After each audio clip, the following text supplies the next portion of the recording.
महाराष्ट्र राज्य द्राक्ष बागायतदार संघ आयोजित राज्य द्राक्ष परिषद उद्घाटन समारोह धूमधाम से संपन्न हुआ। द्राक्ष एक्सपोर्ट कम क्यों हुआ, बेदाना चाल क्यों चाहिए, 1 लाख अनुदान बेदाना के लिए सरकार की तरफ से। पूरे दिन भर साइंटिफिक डिस्कशन होते रहते हैं।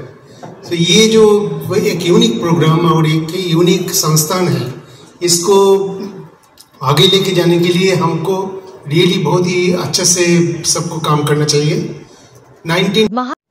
आज मी द्राक्ष बागायतदार संघाचा अध्यक्ष या नात्याने थोडंसं प्रास्ताविक करणार आहे। महाराष्ट्रात 4.5 लाख एकरावर द्राक्षाची लागवड झालेली असून दिवसेंदिवस यात वाढ होत चालली आहे। आज मितीला 28 डेपो आपले द्राक्ष बागायतदार संघाचे महाराष्ट्रात कार्यरत आहेत आणि 33,000च्या पुढे आपले सभासद आहेत। आज मितीला फलोत्पादन क्षेत्रात महाराष्ट्र राज्य अग्रेसर असून आंतरराष्ट्रीय बाजारपेठेमध्ये भारतासारख्या प्रगतशील देशाला परकीय चलन मिळवून देण्याच्या दृष्टीने दिवसेंदिवस द्राक्ष पिकाचे महत्त्व वाढत आहे। द्राक्ष पिकाच्या उन्नतीसाठी महाराष्ट्र राज्य द्राक्ष बागायतदार संघाने केलेल्या कार्यामुळेच हे शक्य झाले असे आहे आम्हाला असं वाटतं।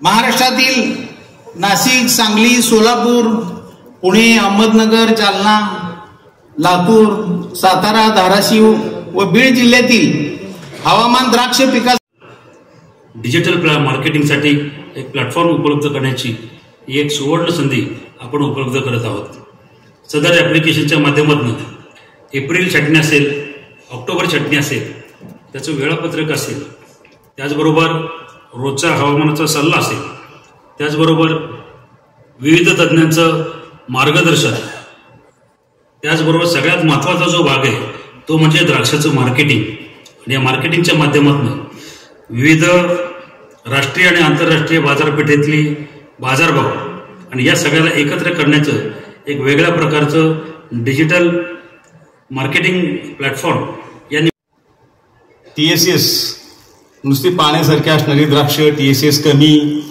त्याला शेल्फ लाईफ अजिबात नाही, थॉम्सनच्या काही थोड्या म्हणजे आहे। यानंतर माननीय श्रीयुत भीमसेन कोकरे साहेब, संचालक NHB यांना मी विनंती करतो त्यांनी आपलं मनोगत या ठिकाणी व्यक्त करा।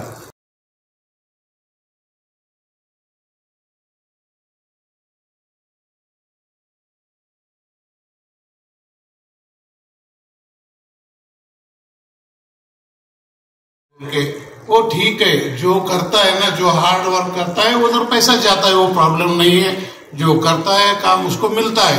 वो वही MRDPS के साथ हम कर्नाटक द्राक्ष बागायतदार संघ 30 साल से साथ में हम पीछे चल रहे हैं। सोडवले जातील, वेगवेगळ्या पातळीवर त्याचा पाठपुरावा करणे, अगदी त्यावेळेस देशाचे कृषी मंत्री महोदय पवार साहेब असताना त्यांच्यापर्यंत पोहोचून अनेक प्रश्न त्यांनी मार्गी लावलेले आहेत। आणि त्यामुळे आज आपण पाहतोय की द्राक्षाबद्दल आपली जी वाटचाल आहे, एकरेजमध्ये सुद्धा जवळपास 1,27,000 हेक्टरपर्यंत आपण गेलेलो आहोत। आणि आपलं जे काही निर्यात आहे, मी 2002-03 पासून या द्राक्ष पिकाशी जोडलेला आहोत। नाशिकपासून पवार साहेबांच्या व्यतिरिक्त हा मान सन्मान कोणालाच भेटत नव्हता, तो आज आपल्याला मोते साहेब तुम्हाला भेटला होती आणि ती मंजूर झालेली।